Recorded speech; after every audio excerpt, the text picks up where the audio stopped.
निकलूंगा जब एक मोहब्बत का ताजमहल बनाऊंगा जिसमें आप सभी को गर्व होगा।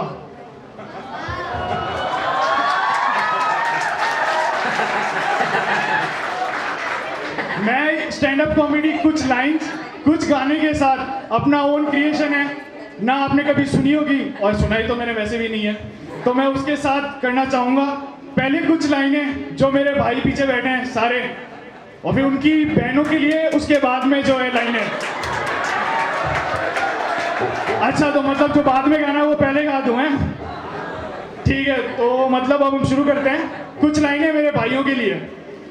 कभी करता था शोर तू, कभी करता था शोर तू, ओ यारा चप्पल चोर तू, मेरे दिल की एक पतंग है और उस पतंग की डोर तू, ये जिंदगी के 4 साल या 4 साल की जिंदगी। ये लाइनें मेरे भाइयों के लिए थी। अब इसके बाद जिसका मतलब जिन लाइनों को सुनने का सभी को बेसब्री से इंतजार है, चाहे मेरे भाई हो या यहाँ बैठी हुई बालिका हो, बार बार बहने बोलूँगा, बार बार बहने बोलूँगा, तो मतलब बाद में जाना तो क्लास में ही है मुझे, इसलिए तो ये लाइनें। ओ लाली टोपी है तेरी, वो यारा मेरी गुलाबी, हर लड़की को देख के कहना वो रही तेरी।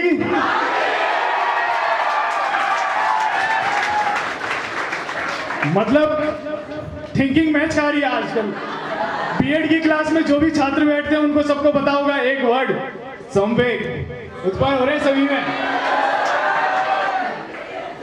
अब मैं कुछ लाइनें बोलना चाहूंगा जिसमें एक सिचुएशन है, क्या कि अगर आप किसी क्लास में बैठे हो, भाई साहब हम 70% वाले, भाई टॉपर बैठ जाए आगे, हमारी थिंकिंग है 70 में 2 पास हो जाते हैं, हमारे जैसे 35 के 2, समझ रहे हैं? मतलब लड़के तो समझ गए होंगे अच्छे से भाई। तो उन सभी के लिए मतलब कुछ लाइनें हैं। टॉपर लड़की बैठी है आगे, तो फिर उसको आप कैसे बोलोगे मेरे को बता दो, ठीक है? उसी के लिए लाइन टॉपर के लिए। एग्जाम हॉल में बैठी थी वो झटपट झटपट लिखती थी, एग्जाम हॉल में बैठी थी वो झटपट झटपट लिखती थी, मैं सच्चा था पीछे बैठा देख रहा क्या लिखती थी, मैं सच्चा था देख रहा क्या बैठा था वो लिखती थी, वो जुल्फ हटा के चेहरे से जब उत्तर लिखा करती थी, लगातार शाम हो गई मगर भरी दोपहरी थी, मगर भरी दोपहरी थी। फिर मैंने उसको कुछ कहा कि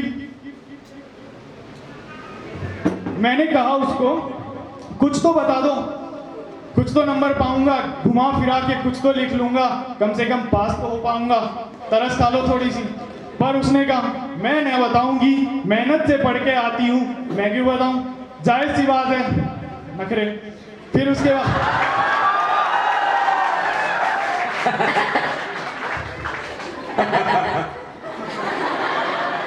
थैंक यू सर,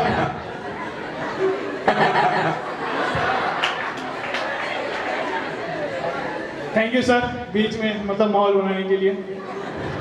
वैसे भगवान आपकी भी आत्मा को शांति देगा। अब ये मेरे भाइयों, ये जो सिचुएशन मैंने आपको बताई है ये सभी के सामने आ सकती है, तो इस सिचुएशन में आपको क्या करना है?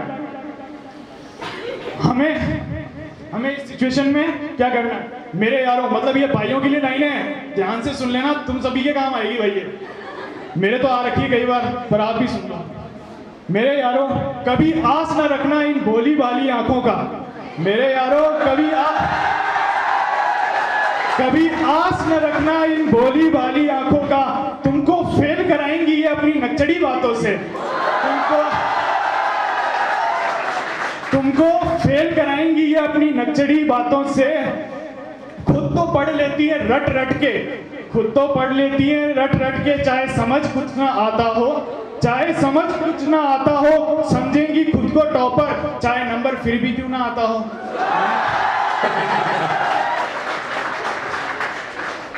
अब आगे मेरे हॉस्टल के जो दोस्त हैं, मित्र यार, उन सभी के लिए लाइन, ये लाइनें जब आप हॉस्टल में जाते हैं तब आपके लिए बहुत काम आएगी। हर चीज ही हम में थी बटी, हर चीज ही हम में थी बटी, ये जो लाइन है इसमें हॉस्टल में जब आप जाते हैं तब आपको अपना सब कुछ शेयर करना पड़ता है, बातें से लेके फूड आइटम, बकेट्स, कभी कभार ये सिचुएशन भी आ जाती है कि आपको अपना टूथब्रश भी शेयर करना पड़ जाता है। आती है कभी कभार। हर चीज ही हम में थी बटी, परसेंटेज थी अपनी घटी। ये परसेंटेज घटने का एक साइंटिफिक रीजन है जो मैं आप सभी के समक्ष एक रखना चाहूंगा। इसमें स्टूडेंट का कभी कोई रोल नहीं है, टीचर्स का मेन रोल होता है। आप जूनियर स्कूल में जाके देखिए, जो मतलब फर्स्ट से लेके फिफ्थ तक होती हैं, उसमें इतनी स्वीट स्वीट टीचर्स लगा रखी होती हैं। वो बोलती है, मतलब मैं भी पढ़ा हूँ भाई फिफ्थ तक, तो उसमें लिखा, मतलब हमारी मैम हुआ करती थी रोजी मैम। तो